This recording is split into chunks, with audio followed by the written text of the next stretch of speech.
بسم اللہ الرحمن الرحیم۔ السلام علیکم ناظرین، اس ویڈیو میں ہم نعمت اللہ شاہ کی شخصیت، آپ کی سوانح حیات اور آپ کے اشعار کی صورت میں پیشگوئیوں کا ذکر کریں گے۔ اگر آپ نے ابھی تک ہمارے چینل کو سبسکرائب نہیں کیا تو چینل کو سبسکرائب کریں اور ساتھ ہی ساتھ گھنٹی کے بٹن کو دبا دیجیے۔ حضرت نعمت اللہ شاہ ولی کا اصل نام نور الدین تھا، جو بعد میں نعمت اللہ کے نام سے مشہور ہوئے۔ آپ رحمت اللہ تعالیٰ علیہ کا شجرہ نسب امام جعفر صادق رضی اللہ تعالیٰ عنہ سے ہوتا ہوا حضرت علی رضی اللہ تعالیٰ عنہ سے جا ملتا ہے۔ آپ کے آباء و اجداد کا تعلق شام کے شہر حلب سے تھا اور وہیں پر آپ کی پیدائش ہوئی۔ بعد میں آپ کے اجداد ایران ہجرت کر گئے۔ آپ نے مختلف علوم کی تعلیم شیخ رکن الدین شیرازی سے حاصل کی، علم الکلام شیخ شمس الدین مکی سے حاصل کیا۔ آپ نے قرآن پاک سید جلال الدین خوارزمی سے حاصل کیا۔ بعض تاریخ دان کے نزدیک آپ کا تعلق بخارا سے تھا، لیکن علم اور سیاحت کے شوق میں ایران، افغانستان، مصر اور شام کا سفر کیا۔ اس دوران آپ بخارا، بدخشاں، سمرقند، تبریز، ملتان اور کشمیر بھی گئے۔ جب آپ مکہ مکرمہ کے سفر میں گئے تو اس دوران آپ شیخ عبداللہ بامی کی خدمت میں حاضر ہوئے اور ان سے علم فیض پایا۔ اس وقت آپ کی عمر 24 سال تھی۔ آپ نے 7 سال مکہ مکرمہ میں قیام کیا۔ وہاں سے آپ مصر چلے گئے۔ وہاں پر آپ نے سلطان حسن اخلاقی سے ملاقات کی۔ آپ موسم سرما غاروں میں بسر کرتے۔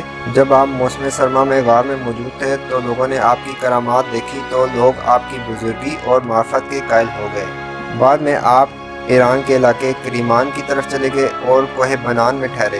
چند دن بعد آپ یزد گئے تو وہاں پر ایک خانقاہ بنائی، جہاں دور و نزدیک سے لوگ اور علماء آپ کے پاس آنا شروع ہو گئے۔ حضرت نعمت اللہ شاہ ولی ستارہ مریخ کے عامل ہونے کے علاوہ ایک زبردست جفار بھی تھے۔ آپ کو علم الاخبار اور علم الحکام پر بھی عبور حاصل تھا۔ آپ نے علم جفر میں 3 خاص طریقے خود ایجاد کیے۔ نعمت اللہ شاہ ولی نے 105 سال کی عمر میں ایران کے شہر کرمان میں وفات پائی۔ شہاب الدین احمد بہمنی آپ کے مریدوں میں سے تھے اور آپ نے اپنے معتمد خاص کے ذریعے ان کی قبر پر گنبد اور وسیع بارگاہ کی تعمیر کی۔ ناظرین کرام، اب ہم بات کریں گے نعمت اللہ شاہ ولی کی شاعری کے بارے میں۔ ناظرین کرام، اللہ تعالیٰ کی ذات جسے چاہے انسان کو اس کی عبادت اور ریاضت کے بدلے ولی، غوث، قطب اور ابدال کے درجے پر فائز کر دے، اور اس عہدے پر پہنچنے کے بعد ان پر کشف و کرامات کا ظہور ہوتا ہے۔ اسی طرح نعمت اللہ شاہ ولی کو اللہ تعالیٰ نے کشف کی خصوصیت سے نوازا، جس کو آپ نے اپنے اشعار کی صورت میں بیان کیا۔ آپ کی شاعری سے اب تک دنیا میں مختلف واقعات کے رونما ہونے کا ذکر ملتا ہے۔ آپ کے لکھے ہوئے اشعار میں سے وقت کے ساتھ ساتھ صرف 300 کے قریب اشعار محفوظ رہ سکے۔ آپ نے تقریباً 800 سال پہلے مستقبل کا احوال اپنے اشعار کی صورت میں بیان کیا۔ ناظرین کرام، جب ہم برصغیر کے حوالے سے آپ کے اشعار پڑھتے ہیں تو آپ نے لودھی خاندان کی حکومت اور شکست کا تذکرہ کیا ہے۔ آپ نے مغلیہ خاندان کا ذکر ان کے بادشاہ کے ناموں کے ساتھ کیا ہے۔ یہاں یہ بات بھی قابل غور ہے کہ جب آپ مغلیہ خاندان کا ذکر کرتے ہیں تو تمام اہم بادشاہ کا ذکر کرتے ہیں، لیکن اورنگزیب عالمگیر کا ذکر شاید اسی وجہ سے نہیں کرتے کہ اورنگزیب عالمگیر نے اقتدار کے لیے اپنے بھائیوں کو قتل کیا اور اپنے والد کو گالیار کے قلعے میں قید کر دیا۔ آپ نے نہ صرف مغلیہ خاندان کے عروج و زوال اپنی شاعری کے ذریعے بیان کیا ہے، بلکہ انگریزوں کی برصغیر میں حکومت کا نہ صرف ذکر کیا بلکہ انگریزوں کی برصغیر میں حکومت کی مدت بھی بیان کی ہے۔ آپ نے اپنی شاعری میں جنگ عظیم اول بلکہ جنگ عظیم دوم کا بھی ذکر کیا، یہاں تک کہ آپ نے مرنے والوں کی تعداد بھی بیان کی ہے۔ آپ جب انگریزوں کی برصغیر کی حکومت کا ذکر کرتے ہیں تو جب آپ واپسی کا ذکر کرتے ہیں تو بتاتے ہیں کہ انگریز حکومت جب برصغیر چھوڑ کر جائے گی تو ایک فساد چھوڑ کر جائے گی، اور اگر ہم غور کریں تو کشمیر کا مسئلہ انگریز کا پیدا کردہ ہے، اور اس مسئلے کی وجہ سے پاکستان اور انڈیا کے درمیان 2 بڑی جنگیں ہو چکی ہیں۔ یہ وہی کشمیر ہے جس کو قائد اعظم محمد علی جناح رحمۃ اللہ تعالیٰ علیہ نے پاکستان کی شارک قرار دیا۔ آپ نے اپنے اشعار میں 1965 کی جنگ کا تذکرہ کیا ہے اور فتح کی نوید سنائی ہے، یہاں تک کہ 1971 کی جنگ کا بھی تذکرہ کیا ہے اور 71 کی جنگ کے فساد کا بھی تذکرہ کیا ہے۔ یہاں یہ بات بھی قابل غور ہے کہ یہ سب واقعات آپ نے 800 سال پہلے بیان کیے ہیں۔ اب ہم مستقبل کی اہم پیشگوئیوں کا ذکر کرتے ہیں اور موجودہ حالات سے جوڑنے کی کوشش کرتے ہیں۔ ایک شعر میں شمال مشرق کی طرف سے غائبانہ مدد کا ذکر آتا ہے۔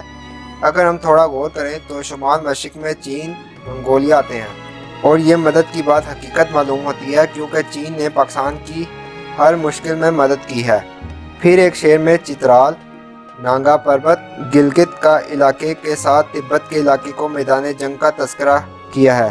موجودہ حالات میں چین اور بھارت کا معاملہ ہم سب کے سامنے ہے۔ بھارت کی مدد امریکہ اور اسرائیل کر رہے ہیں، یہاں تک کہ دلائی لاما کو کھڑا کرنے میں امریکہ اور بھارت کا ہاتھ ہے، اور اس کا اثر و رسوخ تبت کے علاقے میں بہت زیادہ ہے۔ اسی طرح ترکی، عربی ایران اور مشرق وسطیٰ کے مدد کے جذبے سے دیوانہ وار آئیں گے۔ اگر ہم غزوہ ہند کا ذکر کریں جس کی فتح کی نوید ہمارے نبی حضرت محمد صلی اللہ علیہ وآلہ وسلم نے خود سنائی ہے، اور اگر اس بشارت کو ہم نعمت اللہ شاہ ولی کے اشعار سے جوڑیں تو اس میں ترکی، عربی ایران اور مشرق وسطیٰ سے لوگ جذبے کے ساتھ آئیں گے، اور اہل کابل یعنی افغانستان سے بھی لوگ کفار کو قتل کرنے کے لیے آئیں گے۔ یہاں جب اہل کابل کا ذکر آیا تو ہم غور کریں کہ جس طرح افغان طالبان نے امریکہ کو گھٹنے ٹیکنے پر مجبور کیا، اور وہ بھی مدد کے لیے پہنچیں گے۔ ایک شعر میں نعمت اللہ شاہ ولی نے دریا اٹک یعنی دریا سندھ کافروں کے خون سے مرتبہ بڑھنے کا ذکر کیا ہے۔ اگر ہم دو شعر، ایک جس میں تبت کے علاقے کا تذکرہ ہوا، پھر دریا اٹک کا خون سے بڑھنے کا ذکر کو اکٹھا ملا کر پڑھیں تو ایک سورے میں لڑائی تبت سے ہوتی ہوئی کشمیر سے پنجاب کے شہر اٹک تک پہنچ سکتی ہے۔ دوسرا براستہ بھارت سے جنگ ہوتے ہوئے بھارت پہلے لاہور سے آگے تک کے علاقے پر قبضہ کر سکتا ہے، جس کو مسلمان دوبارہ فتح کرتے ہوئے دشمنوں کو پیچھے دھکیل دیں گے، اور کافروں کے خون سے 3 بار اٹک کے مقام پر دریا سندھ بھرے گا، اور مسلمان فتح حاصل کرتے ہوئے گنگا اور جمنا کے نزدیک کے علاقوں پر بھی قبضہ کر لیں گے۔ نعمت اللہ شاہ ولی نے یورپ اور انگلستان کی تباہی کا بھی ذکر کیا ہے۔ نعمت اللہ شاہ ولی جب آخرت کے قریب واقعات اپنے اشعار کی صورت میں بیان کرتے ہیں تو ایک شعر کا ترجمہ کچھ یوں کرتے ہیں: اے نعمت اللہ شاہ، خاموش ہو جا، رب کے رازوں کو ظاہر نہ کر۔ نعمت اللہ شاہ ولی کے اشعار جو ہم تک پہنچے وہ 300 کے لگ بھگ ہی محفوظ رہ سکتے۔ ہم نے جس کتاب سے یہ ویڈیو بنانے میں مدد لی اس کا نام ہے پیشگوئی، جس کے مصنف ہے نوابزادہ نیاز بن خان۔ آپ بھی اس کتاب کو خرید کر ضرور پڑھیے اور رہنمائی حاصل کیجیے۔ اسی کے ساتھ ہی ہم ویڈیو کا اختتام کرتے ہیں۔ ہماری ویڈیو کو لائک کریں، چینل کو سبسکرائب کریں اور اپنی رائے کا اظہار ضرور کیجیے۔ اگلی ویڈیو تک کے لیے اللہ حافظ۔